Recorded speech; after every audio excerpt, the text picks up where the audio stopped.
देखिए दोस्तों, ये सब पैंट अभी हम सबका रेडी हो रहा है। पूजा स्पेशल ऑफर रहेगा। सो दोस्तों, आप ज़रूर चैनल को सब्सक्राइब कर शेयर करें। और अगर आपका इंटरेस्ट कुछ चादर, कंबल और कुछ ऐसा आइटम में है तो आप इस वीडियो को पूरा ज़रूर देखें। हमेशा आपको अपडेट जाते रहेगा। अगर आप चैनल को सब्सक्राइब करके रखिएगा, नोटिफिकेशन बटन ऑन करें।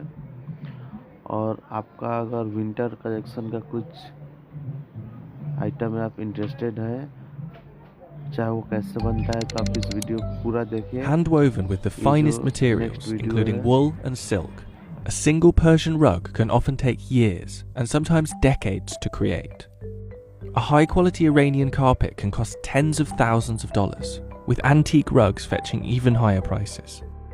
So how are Persian rugs made, and why are they so expensive? Although several countries are associated with the term Persian rug, authentic Persian carpets and the traditional methods of producing them originate in Iran.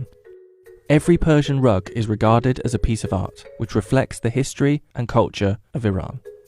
There are many varieties of Persian carpet, each distinguished by their materials, patterns, and weaving techniques. From the floral designs of Isfahan in central Iran to the intricate fine details of Qum carpets and the strong, compact Bijar rugs from the western Kurdish village. Gabe rugs, made in the Fars province of southwestern Iran, are perhaps the most traditional carpets, characterized by their bold designs. یکی از زیبایی‌های گبه اینه که شما همون چیزی که تو ذهن بافنده هست رو می‌بینید. یعنی میشینه یه وقتایی اینجوری بوده که مثلا می‌نشسته توی حیاط خونه‌اش، جنگل و کوه و دشت و مزارع و حتی گوسفندها و چیزهای مختلفی که می‌دیده رو نقاشی می‌کرد. اصلا گبه از اینجا به وجود اومده. Traditionally, Persian rugs are made from sheep's wool, which is boiled, spun, and dyed by hand. These bright and elaborate yarns are dyed with natural colorings from plants and insects. In many regions, such as Yazd, hundreds of weavers may work in the same factory at any given time. However, here in Fars province, where carpet weaving is recognized as part of the UNESCO Intangible Cultural Heritage List, the materials are distributed to small villages for tribal women to weave in their homes. میگفتم هر خونه‌ای ممکنه بر فراخور سایز خونه‌اش دار همون سایز داشته باشه. مثلا طرف خانمی ممکنه خونه کوچیکی داشته باشه، دار کوچیکتری داره و فرقی که دار فرشای فارس میکنه، مخصوصا حالا تو گبه و اینو سخت میکنه بافتشو، برای بافنده خیلی سخت‌تر میشه، اینه که دار فرشای فارس زمینیه. فرشای فارس به صورت افقیه، یعنی بافنده خیلی باید بیشتر زحمت بکشه، از کمرش خیلی اذیت میشه و باید به این صورت مثل دولا شده این فرش رو کامل ببافه بره جلو.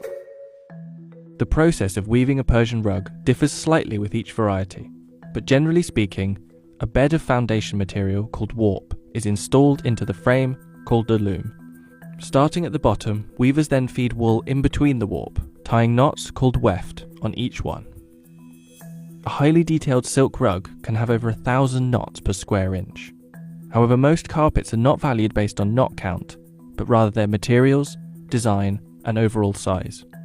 و به طبع هر چی که فرش بزرگتر میشه، خب زمانش بیشتر میشه و یه وقتایی یه گبه ها یا یه فرشایی که مثلا یه گبه هایی که مثلا خیلی بزرگترن، دیگه یه نفر نمیتونه ببافه. احتیاج به 4 نفر، 3 نفر کنار هم با هم باید اینو بیارنش به قول معروف بالا. خب این ضربه در مثلا یه گبه 12 متری رو اگه یه نفر بخواد ببافه شاید 2 سال طول بکشه، ولی چون 4 نفر با هم شروع میکنن به بافت، تقسیم به 4 میشه، مثلا میتونه تو 6 ماه 7 ماه این بافته بشه. 1 متر گبه رو تقریبا بین 1 ماه تا 2 ماه یه نفر میتونه 1 متر گبه ببافه. Whilst some varieties of Persian rugs follow design specifications, gabe carpets are often completely improvised, with the weaver adding traditional motifs such as goats, trees, and dolls.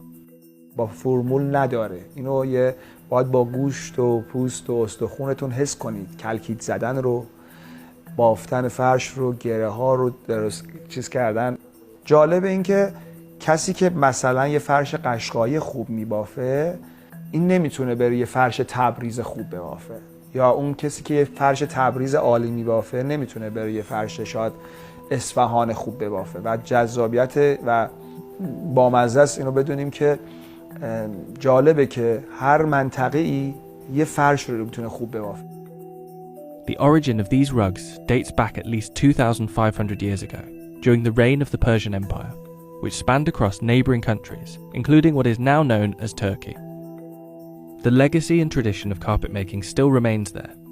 In fact, in 2018, Turkey exported $1.9 billion of hand-woven carpets worldwide, far higher than Iran's total of $35 million.